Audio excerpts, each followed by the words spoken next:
आज जो निर्णय आदरणीय अध्यक्ष महोदयांनी दिलेला आहे त्याच्यामध्ये आमचा पक्ष हा मूळ पक्ष असल्याचं सिद्ध झालेला आहे।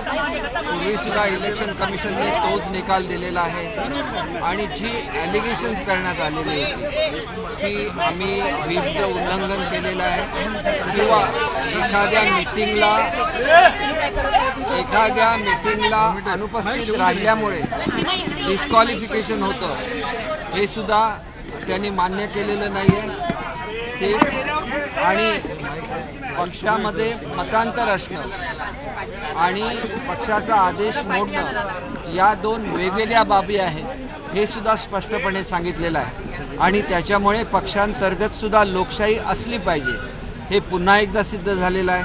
हा एका अर्थाने लोकशाहीचा विजय आहे आणि आमच्या पक्षाच्या व्हीपला स्पीकरने मान्यता दिली असताना सुद्धा आमच्या व्हीपचा आदेश मोडला याच्याबद्दल डिस्क्वालिफिकेशनची जी मागणी आम्ही केलेली होती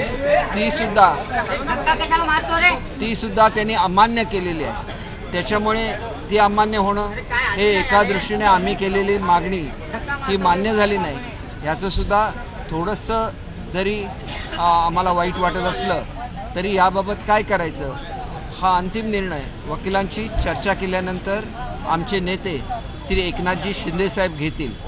परंतु पक्षांतर्गत सुद्धा लोकशाही राहिली पाहिजे आणि एकच व्यक्तीचं मत म्हणजे पक्षाचं मत नाही हे निर्विवादपणे सिद्ध झालेलं आहे। त्याच्यामुळे पार्टीज विल म्हणजे पक्षाला काय वाटतं म्हणजे त्यातील सर्व नेत्यांना काय वाटतं याला महत्त्व हे स्पीकरने दिलेलं आहे आणि पूर्वीच्या सुद्धा सुप्रीम कोर्टचे जे निकाल आहेत त्याच्यामध्ये हे प्रेरित झालेलं आहे। कारण शेवटी लोकप्रतिनिधींना जनता निवडून देत असते आणि त्याच्यामुळे जनतेच्या समोर ज्याला आपण जातो त्याला कोणता विचार घेऊन गेलो असतो हा सुद्धा मुद्दा महत्त्वाचा असतो। परंतु त्या मुद्द्याची चर्चा ज्यावेळेला आमच्याकडे निकालाची पूर्ण प्रत प्राप्त होईल त्याला त्याच्यावर आम्ही कॉमेंट करू शकू।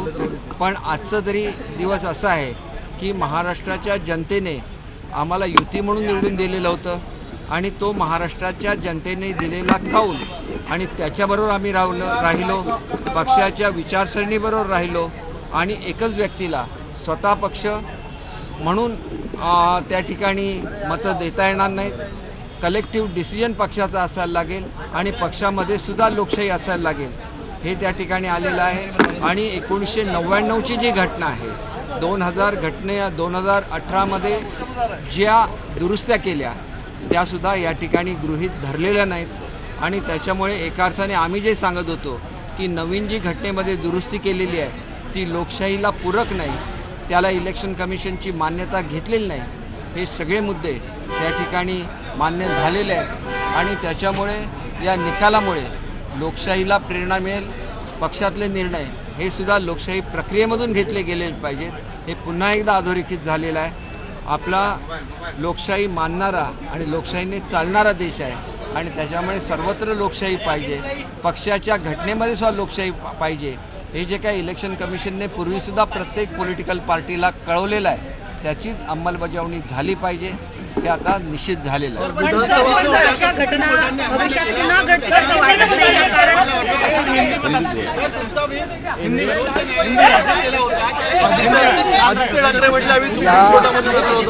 या ठिकाणी इसके बारे में आपल्याला मराठीमध्ये याचं एक्सप्लेनेशन अगोदर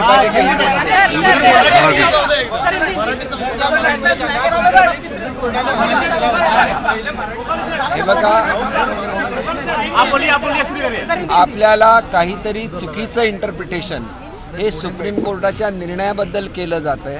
सुप्रीम कोर्टाने असं सांगितलं होतं की अगोदर तुम्ही आयडेंटिफाय करा की कुठली पॉलिटिकल पार्टी आहे आणि त्यानंतर तुम्ही त्या व्हीपला मान्यता दिलेली आहे आणि त्यामुळे त्यांनी तो निर्णय दिलेला होता। पण त्याच निर्णयामध्ये असं म्हटलेलं आहे की या संदर्भात डिटेलमध्ये जाऊन कुठली पॉलिटिकल पार्टी आहे हे तुम्ही निश्चित केलं पाहिजे आणि ते त्यांनी निश्चित केलेलं आहे आणि त्याच्यामुळे त्यांनी दिलेला निर्णय हा सुप्रीम कोर्टाने दिलेल्या निर्देशानुसारच आहे।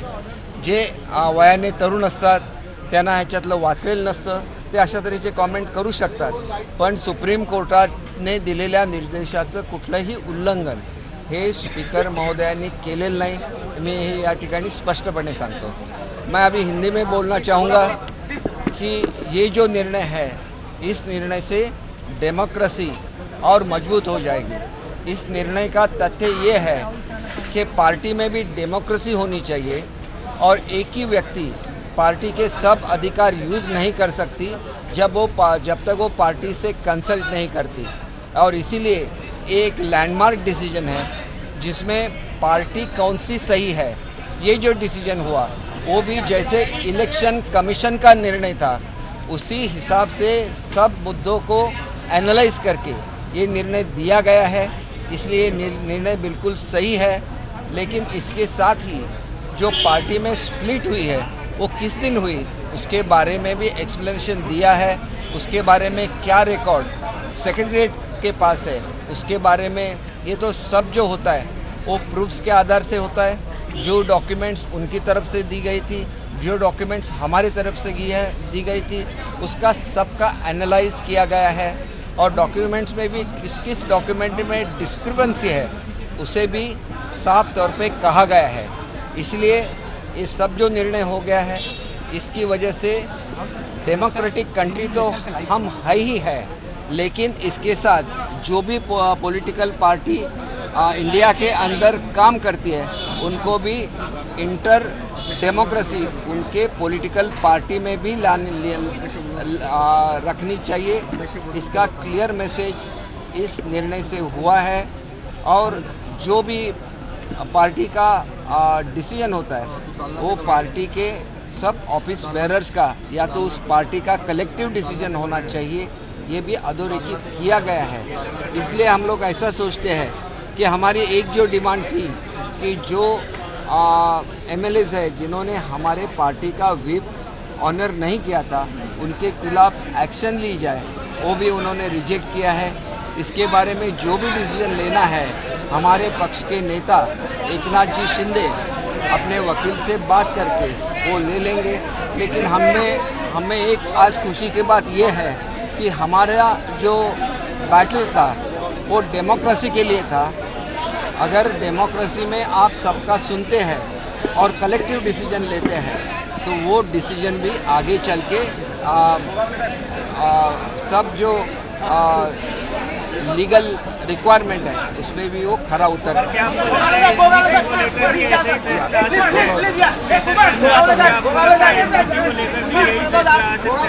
देखिए, हर एक केस में अलग मेरिट्स रहते हैं और किसी भी केस का डिसीजन मेरिट के हिसाब से होता है। तो उसकी केस में क्या मेरिट्स है हमें